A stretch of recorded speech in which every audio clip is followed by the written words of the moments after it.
last week's video is any indication that I need to monitor my spelling a little bit more, then from here on out I'm gonna spell check a little bit more. This week, a little under the weather. No beers or anything, but just drinking some Canada Dry. I just wanted to make the video now while I have some downtime, and I'm feeling a little better, more peppy.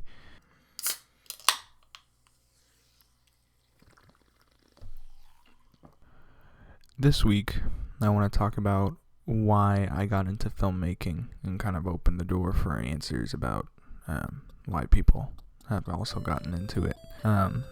For me, filmmaking was something I've always been interested in. I grew up watching the original Godzilla films, the Toho Godzilla ones. I was like 5 or 6 is when I started watching them. And I don't know, something about them really kind of drove me and inspired me to want to do that.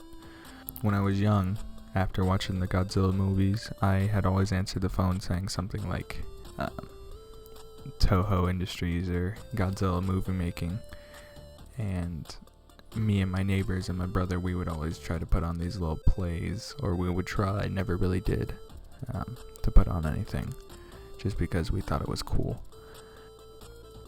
In high school is kind of when I first got my real chance, I guess, to start making films. I took a class with Becky Queering for 2 years, and it was intro to video production and advanced video production. I wasn't too advanced into it, but Michael Price and Alex Trevino, both classmates of mine,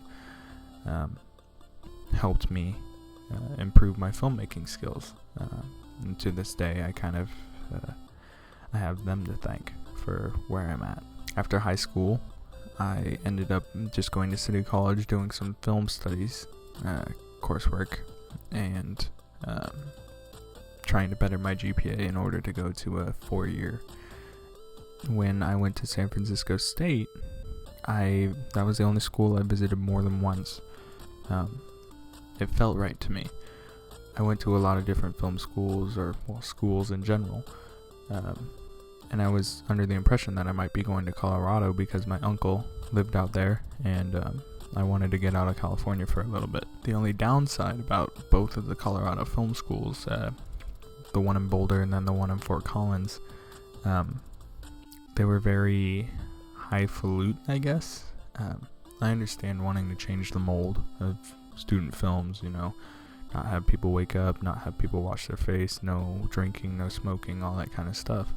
But just because everything's been done doesn't mean you should stray away from it, you know what I mean? Out in San Francisco State, it allowed me to be inspired by people just like me who want to create, want to learn, want to inspire others, want to teach others, want to hone their craft just like I do. And it really helped me mold who I am today. I understand that a lot of people say, why do you make YouTube videos? You're not really popular. You're not going to get millions of views. You don't get millions of views. Why do you keep doing them? Really no particular reason to why I continue to do it other than I want to keep making stuff. I want people to be a part of my life. And this is kind of one way of doing it. This is where we're at. This is where I'm at, and this is why I do it. I don't really expect much of a response, but I'm opening the door to you guys. Why is it that you make films? Me personally, I make films because I feel like every story needs to be told. I wanted to tell my story by making my thesis film, and I want to pursue a career in telling the stories of our nation's veterans, our soldiers who went overseas and came back to a world that is completely different to them now. And I hope to one day do that. But for now, I'm just gonna drink this Canada Dry and crawl the fuck into bed, and I will see y'all next week.